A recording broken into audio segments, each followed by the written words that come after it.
Subscribe कीजिए ध्येय IAS channel को और बेल आइकन को दबाइए लेटेस्ट वीडियो सबसे पहले देखने के लिए।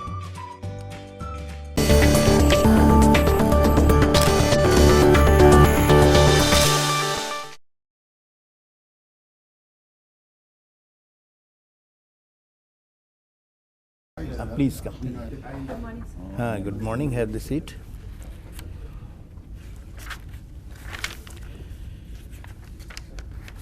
You have studied in Jamia Millia in Delhi, huh?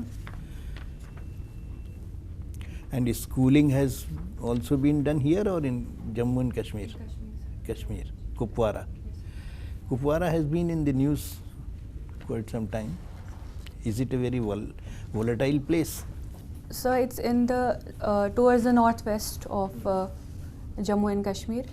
It's a border district actually. It used to be very volatile in the 90s, but now it's very calm for some time. It's actually a very infiltration-prone region of Jammu and Kashmir. What do you think the infiltration can be stopped completely? Because Pakistan is trying to send as much as possible from any place, anywhere on the border. If there is any slackness, they would like to push.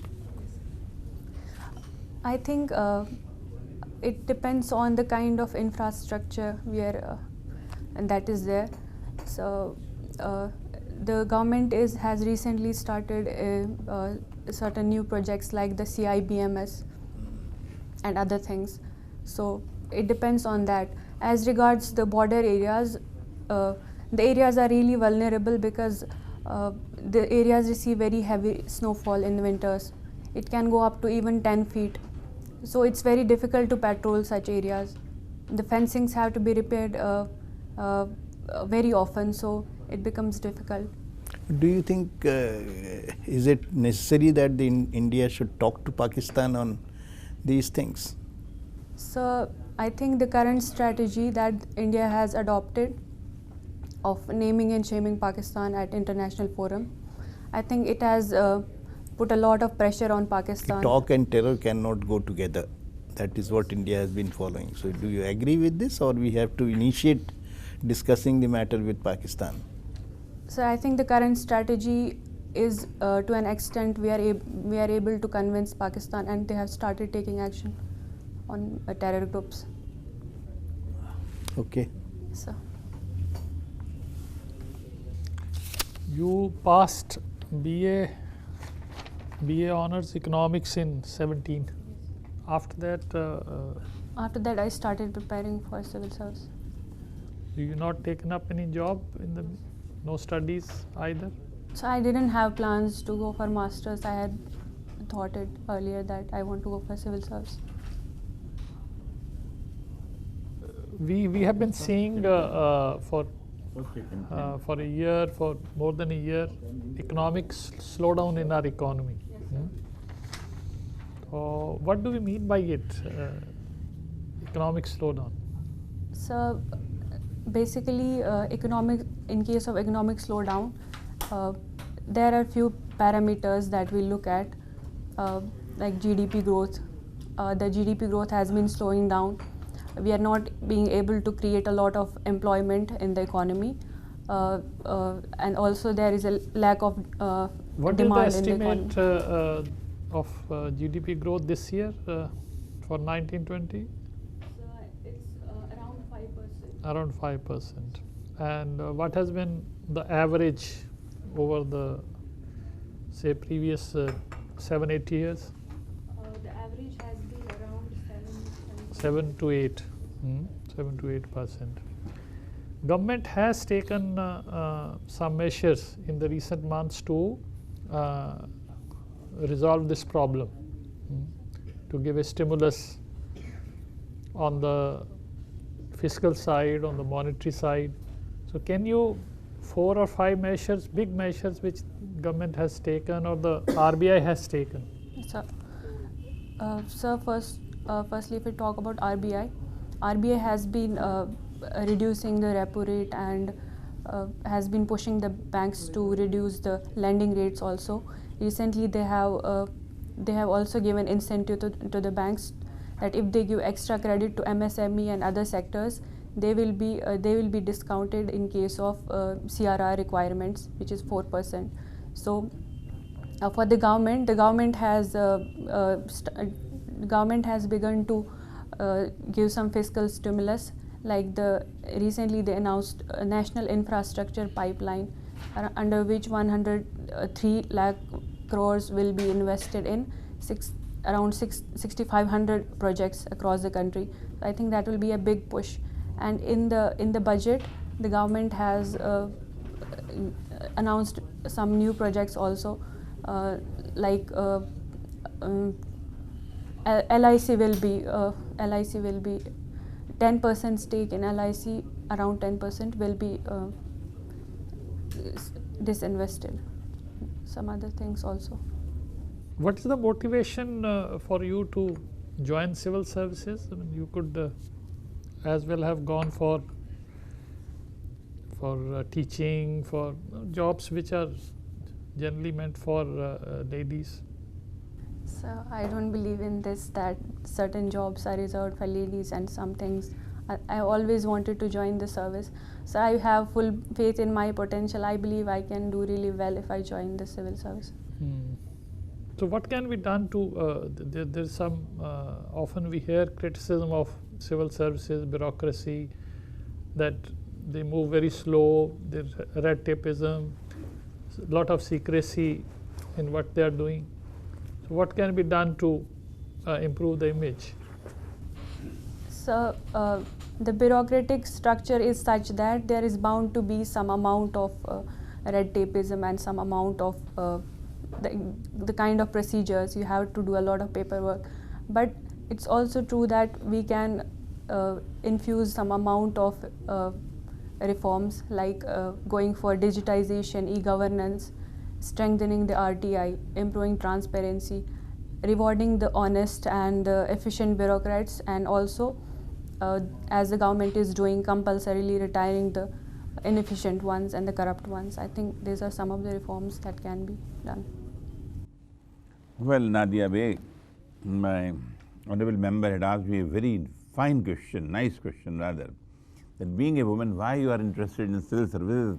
You could have selected teaching and other things. I mean, there are noble professions, doctors also. There is one thing in Quran Sharif, وَتُعِزُّ مَن تَشَاءُ وَتُذِلُّ مَن تَشَاءُ. Do you agree to that? Naturally, I mean, it's a prophet saying, so you have to agree to that. So, on one side, your ambition to become a civil servant. You know the meaning of وَتُعِزُّ مَن تَشَاءُ وَتُذِلُّ مَن تَشَاءُ. What is the meaning of that? It's up to Allah to whoever He wants to reward with. Up to any heights or up to any? Very good, nice, fine. So I was asking you, I just forgot what I was asking anyway. Well, Nadia, there is, I mean, similar to your name, I mean, very, very similar, yes. There is word Natia. Natia. Natia. I'll give you a tip. Natia Qawwalis. Oh, Natia Qawwalis. Yes, I know. What do you understand by Natia Qawwalis? So it's songs or music in the praise of Prophet Muhammad. Naat. Prophet Muhammad? No, not Prophet Muhammad, but God, Almighty God. So that's hamd. That's hamd. In the praise of Prophet Muhammad, Natia Qawwalis are made. Naat is praise of Prophet Muhammad. Hamd is God. Well, tell me the fundamental unity of Islam and Hinduism. Unity. Where does it lie, the fundamental unity between the two religions? So I think Sufism. Pardon? Sufism. Sufism. It's like bringing together of both the faiths. Sufism is a product of a very later India, 16th to 17th century or like that. I am asking about the fundamental unity between the two religions. So both the faiths preach peace and tolerance and Well, I'll elaborate. Alhamdulillah Rabbil Alameen Ar-Rahman Ar-Rahim Malik Yawmiddin Iyyaka na'budu wa iyyaka nasta'in. Take us from that path Towards on the- which you have grazed people. Asato ma sadagamay tamso ma jyotirgamay mrityurma amritam gamay. उस रास्ते से हमें मत ले चल जिस पर तेरा कहर बरपा हुआ. Not that. There is a fundamentality lies between the two religions. And still, तो आप अपनी खुदी से ये दिल हिजाब में है, हिजाब में है. चलिए. Now, who is supposed to be the best monarch of Jammu and Kashmir till date? Zainul Abidin. Okay, nice. And regarding your sociology, my last question. Social relationship creates a sterile complacency. A complacency that is sterile. Do you agree to that?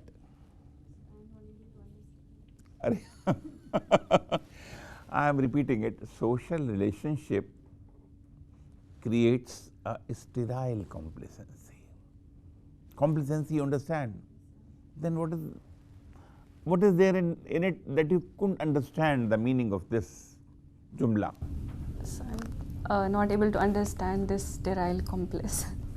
Acha, what is your most favorite subject in which we can talk a bit? Urdu Shairi? I'm not. I know few of the shairs, Which but shair not do you know? Iqbal. Iqbal. Yes, sir. Allama Iqbal. And? And I think you have mentioned right now the Sufism. Recently, we are having a female voice from Pakistan. She is singing Sufi eyes extremely well. Can you name? so I know Hadika Kiani and Abida Parveen? Abida Parveen. Yes, Hadika Kiani also Because one sings. is more popular. Abida Parveen, na? Ab- Well, because time is short, otherwise I could have discussed a number of things. You have done your honors in economics, na? But you have not taken economics as any particular reason, or sociology is more paying? Not that. So actually, I was not comfortable with microeconomics. So, and also during But my sociology you have never studied, so I think as there a would have subsidiary subject in my college, I read sociology. So Acha, I you found it have more read. interesting. What is this identity politics? So identity politics is basically a kind of politics that uses identities based on your religion, caste, ethnicity, or any such identity. Can a person have more than one identity? Yes, sir, we all have more than one identity. For example, how many identities do you carry? So You are a woman, Yes, that sir. is one, and you are a women, Muslim. as a woman, a Muslim, As a Kashmiri, an Indian, as Indian. Minority. It's You also said, an identity. Muslim, so that Yes, sir, covers that's minority. also. So, is there any conflict between these minorities, these identities? I don't think so. There is a conflict. Most of the times, these identities they overlap with each other. You don't feel there is any conflict between these identities? No, sir, I don't think so.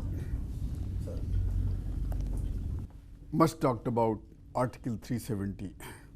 I'll make three statements and you tell me which one is correct. Article 370 has been recently abolished, abrogated, diluted. So it has been deoperationalized.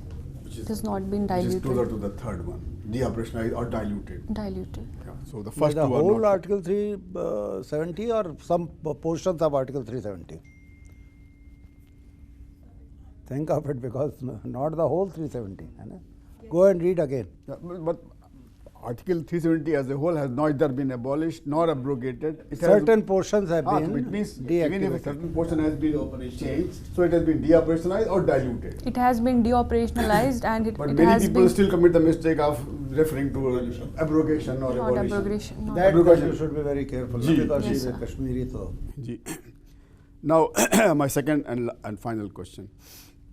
Currently, a case is before the Supreme Court, and the question they are examining is whether women in the Indian Army can be posted in command posts. And one of the reasons given by the Government of India in that case opposing this proposal is that because men in the army would not like to work under a woman commander, so this plea should not be accepted. What do you think about this argument of the Government of India? So I think the Government of India should, rather than arguing on the part of soldiers, they should make it clear what they want. I think women are ready to work in the command posts. I think this argument is in a way patriarchal. When we give women opportunity to serve in the army, in the command posts, I think they will create space for themselves, they I will prove completely themselves. agree. You should carefully choose your words, but I should have good arguments. but avoid the words patriarchal, and because you're criticizing government. You have every right to criticize government, but very politely, extra politely. That's all from me.